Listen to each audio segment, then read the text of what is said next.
This is what I do for you guys. Oh, God, it stings. What's going on, guys? It's a beautiful day in sunny Florida. Let's see. So today I'm going to be doing the overview of the Grom. I'm going to be showing you guys every single part that I got on this guy, top to bottom. It ain't much, but it's pretty much done, so I don't have much more to do to it. So let's go ahead and dive right into it. So I got the RSC clutch lever, easy pull. Don't let my helmet roll into the fucking river. Yep, great idea. Lever, easy pull.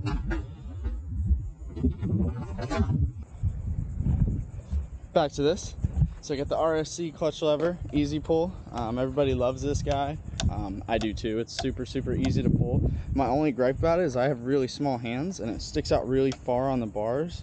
So it's supposed to be like the 2-finger and be a little closer, but having like the handbrake and that right there and then being able to be separate, it's super like weird and uncomfortable. I'm still getting used to it, but it works great. I recommend it totally.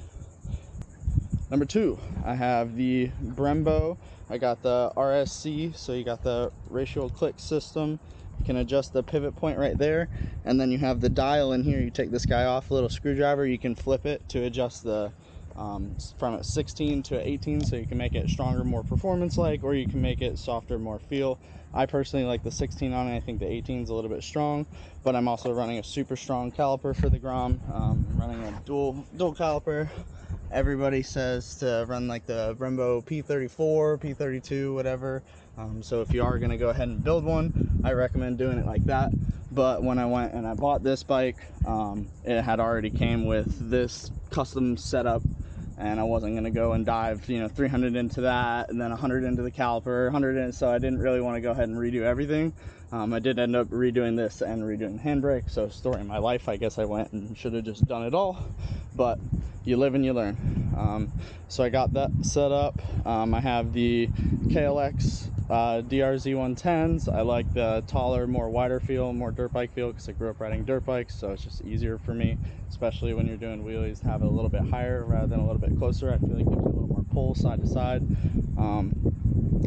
Let's see, I have these Z&Zs because of course everybody breaks their Grom rear sets. So definitely get you a set of Z&Zs. I've crashed multiple times, no problems on these guys. Got the Get Bent design. I already bought it with Get Bent, so I didn't have any preference towards these guys, but I absolutely love this guy. It feels really great.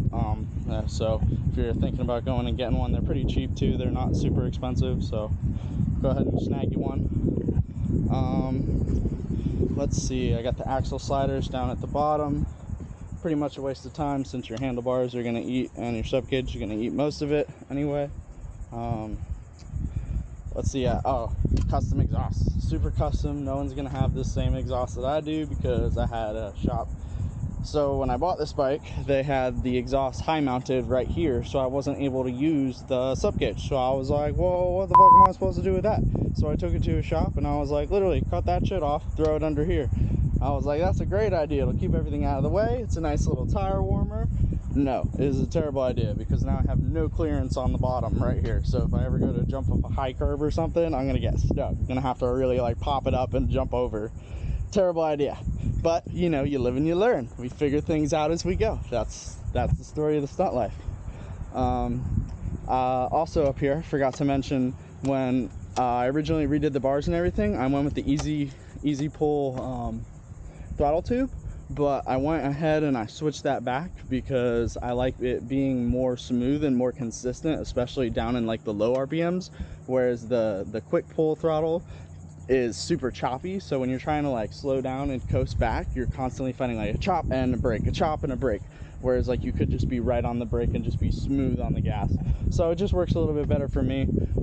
It's just my preference. Finally, the motor. I have the straight up pumps oil pickup in it. That way I don't starve the motor when I'm doing 10-mile wheelies in Broward on top, feel me? Then I got the 60% stiffer springs, and I have I think it's the Billet or the Chimera, I forget which one, but the lifter plate. So I basically went ahead and redid like the whole clutch work in there.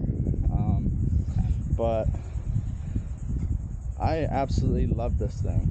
A couple things I don't like about it, but I'm going to get into that into a different video. So stay tuned with me, guys. If there's anything that you want to see, you got questions about. Oh, sprockets, almost forgot my sprocket setup. So I got a 14 in the front, -1 in the front, and then I have a 37 in the back, which is a +3. I originally ran for the longest time just the 14 in the front and the -1, but everybody rides street around here because we don't have a lot. We strive for a place to ride, and it's just like I can't keep up in second gear. I'm literally sitting there doing like 25 miles an hour, and I'm like, this is fucking stupid. Everybody's taking off on the FCs and everything, so I'm like, I gotta do something about this. I could click to third, but then I can only do sit down, so I'm like, this isn't fun. This was before I had the handbrake set up, so I went ahead and I got that, and then I got the handbrake at the same time, so now she's just fully functional. Now it's just me who needs to figure everything out. But hey, if you want to see more, stay tuned, like, subscribe, you already know. Thanks for watching. Again, there's definitely more to come.